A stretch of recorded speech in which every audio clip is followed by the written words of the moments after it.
These days, many of us feel starved for time.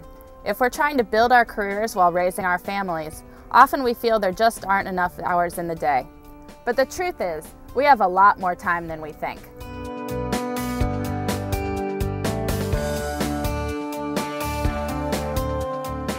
To write this book, I interviewed people who do a lot with the 168 hours we all have each week.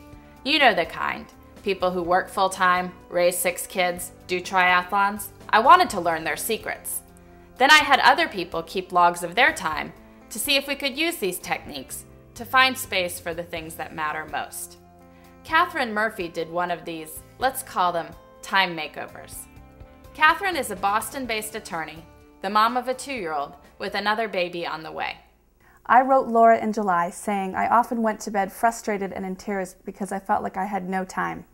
I work long hours at my law firm, and weekends were especially frustrating because I felt like I had to cram in a week's worth of grocery shopping, errands, and of course quality time with my daughter. The first step to using your 168 hours better is to figure out exactly how you're using them now. I had Catherine keep a log of her time, writing down exactly what she was doing every half hour for a week. When you're an attorney, you tend to think of your working life in chunks of billable hours, so it wasn't a tough adjustment to extend this idea to my real life in 30-minute blocks.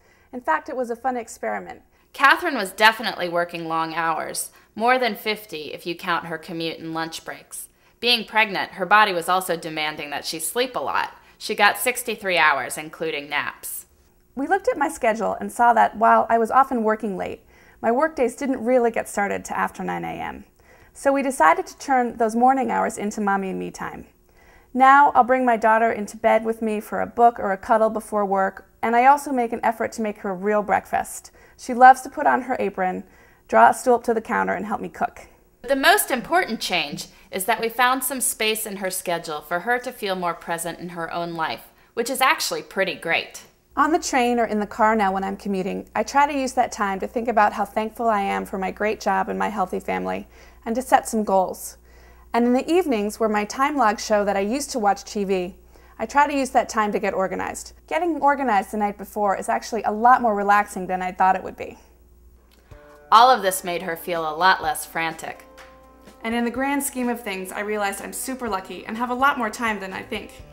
That's the message of 168 hours. When we focus on the things that are most important to us, there's time for anything that really matters. You can have the life you want in the 168 hours you've got.